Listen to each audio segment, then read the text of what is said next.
beauty doesn't preach or moralize. It just is, right? It's self-evident. It doesn't have to try to logically justify itself or argue for itself. People simply recognize it when they see it, right? That's characteristic of art and of beauty. In the same way, jokes don't preach. They just make you laugh. It's funny because it's true or it surprises you, and it does that in an elegant way. Like, ultimately, it doesn't offend you. It's like receiving a weird, unexpected gift. Good jokes are much funnier than they are offensive. But it's not easy to get that balance right. You have to explore. You have to do that exploration. And that's my goal with stand-up. When I'm really nailing it as a comedian, I'm investigating something that is somewhat beyond my comprehension. I don't have all the answers. I'm exploring and I'm reading the reaction of the audience, right? They're exploring right along with me, assuming things are going well and they're not distracted by, some TV show at a bar.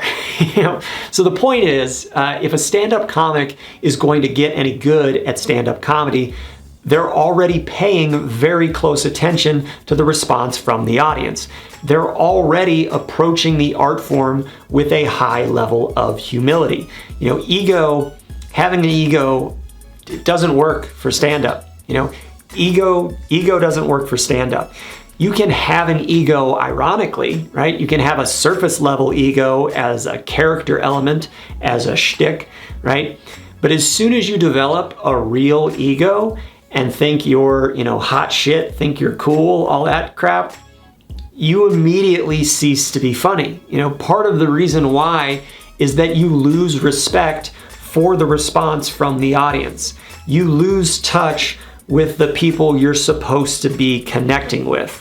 So to bring it back around to what I was saying at the beginning, there's no need as an audience member to go after a comedian and try to turn them into this image in your head of a horrible person. You don't have to like the way they are exploring their thoughts and ideas on stage. That's fine, but it's so weirdly, wildly unnecessary to yell at them for being a bad person because their joke didn't land. It's nearly impossible to make it as a stand-up comedian. Like, it's the eighth wonder of the world that anyone ever accomplishes it at a high level. It's very hard. And all I'm saying is just let people succeed or fail on their own merits. If they don't learn their lesson from audience feedback and stay humble, they're not gonna make it anyway.